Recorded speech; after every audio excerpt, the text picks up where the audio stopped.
We called our agent and she basically said that's home ownership and there was nothing she could do now. It's all part of owning a home, but there's a nicer way to say that. You can't just say, sorry, sucks for you, send me your referrals.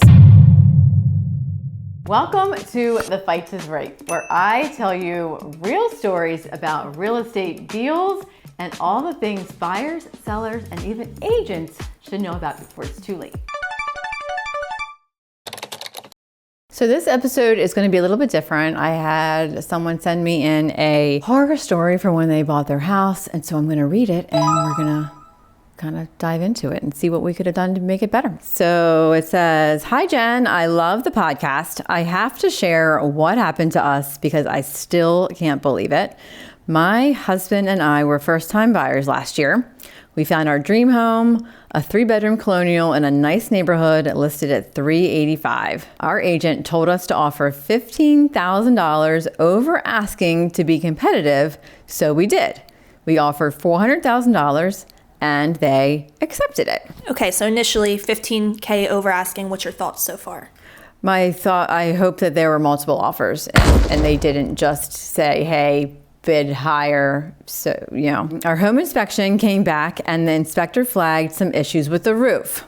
He said it probably had about 2 to 3 years left on it and would need to be replaced eventually. Our agent told us that this was no big deal and totally normal for a house this age, and that we shouldn't ask for repair credit because it might upset the sellers and we could lose the house. So with that, them saying don't ask for the credit, it might upset the sellers. What's your reaction? First off, if the roof is still fine and not leaking or anything like that, you can't ask for a credit or replacement.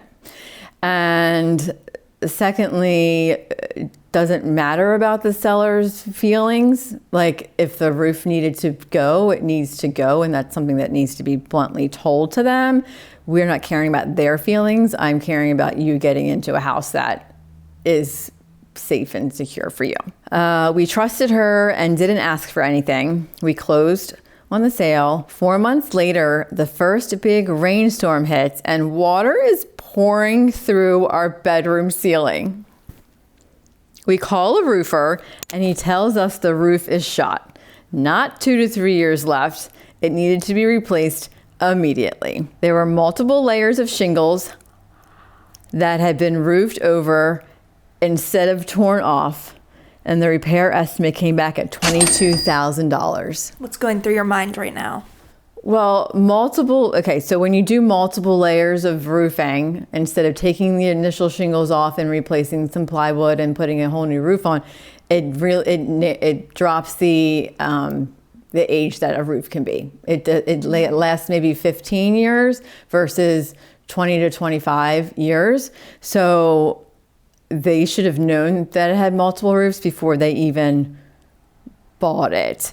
And they probably should have asked for a roof cert, or like someone coming in and say, hey, this, instead of just a home inspector who is a jack of all trades and master of none, they should have had somebody, ask the seller to come in and have a roof company say, hey, yeah, this is like good for the next couple of years. $22,000. That's a big house then. We called our agent and she basically said that's home ownership and there was nothing she could do now. We're now paying for a brand new roof on top of our mortgage and we wiped out our entire savings. We feel like our agent failed us, but we don't know if we have any options. What would you have done differently?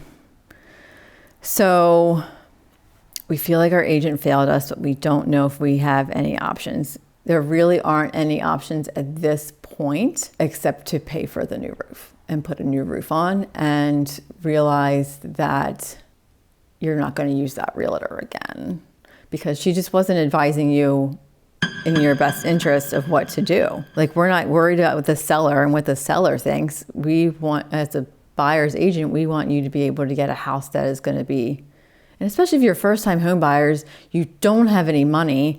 Like this, it was a complete red flag, and it's something that they should have had, addressed prior to. They should have had a roofer come out and give a realistic, expectation of the roof, and not just a home inspector. Saying that's home ownership, what would you say to that agent right now? nothing nice. Like, it's all part of owning a home, but there's a nicer way to say that. Like, like you can't just say, sorry, sucks for you. Send me your referrals. Doesn't work that way.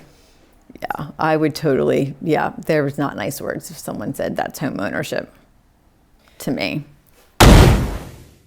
Fights, verdicts time. We're going to talk about what should have happened here.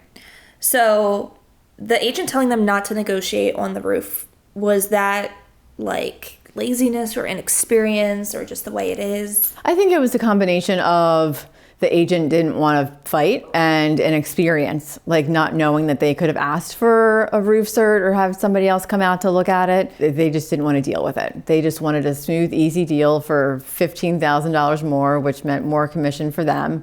And they weren't worried about their buyer. Commission breath. Commission breath.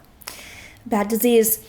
Okay, a good agent uses inspection findings as leverage every single time. Is that true? True. The difference between 2 to 3 years left and then like multiple layers roofed over, is that something that an experienced agent would have questioned? Yes. Why? Absolutely. Because if it's only 2 to 3 years left, I mean, you get one windstorm, it's gone. You can't ask for it to be replaced because it's still functioning, it's still there. There weren't any active leaks at the time. But definitely a multiple layer roof is a red flag right to begin with because, yeah. Buyers should always get a specialized inspection for anything that's flagged, like bring the roofer in. Is that true? I think, yes. I feel like there's somebody for every item. I don't like people that like, oh, I'm a master plumber, I'm a master electrician, I'm a master. I feel like you need to have your own specific person to look at things. Yes. What this buyer can actually do now? Can they go after anyone, or are they kind of just... I think they're basically stuck. They're screwed because they had the inspection, they waived whatever, they did their final walkthrough, they've settled, it's past the time, They just have to suck it up. They have to suck it up. And what would you personally do when an inspection flags a big ticket item like that? That's when we have somebody else come in to look at it. Like if an inspector is going to flag something, then we have a master of that craft come in and evaluate it separately, because inspectors, they like to talk and hear themselves talk, and they think they sound smarter when they talk a lot, and a lot of times they're just full of crap. Rapid fire time. These are questions that you have sent in that I am going to answer fully open book mode. All right, are you ready? We have 4 today. Okay. First one, true or false? Your agent can get in trouble for telling you not to negotiate on a repair. I don't even get in trouble, but somebody's not going to be happy. So it's not good. Yeah. Next one, multiple layers of shingles on a roof. Is that a red flag or a deal breaker? I think that's a red flag. Why? If they do multiple layers of shingles, it's because the seller's cheaped out. So I don't think it's necessarily a deal breaker if there's no like moldy plywood like underneath all the layers, but it's definitely something to, like, what else did they cheap out on in the house? Number 3, if you're a first-time home buyer, what's the one thing you should do before hiring your agent? If you're a first-time home buyer, the one thing you need to do before hiring your agent is to ask your friends who they used and who they recommend. Because if you're a first-time home buyer, so are your friends. And they are going to tell you how their experience was.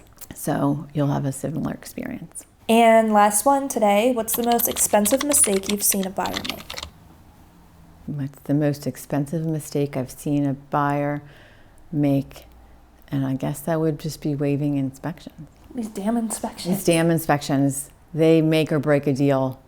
I'm telling you. Don't waive them. Don't waive them.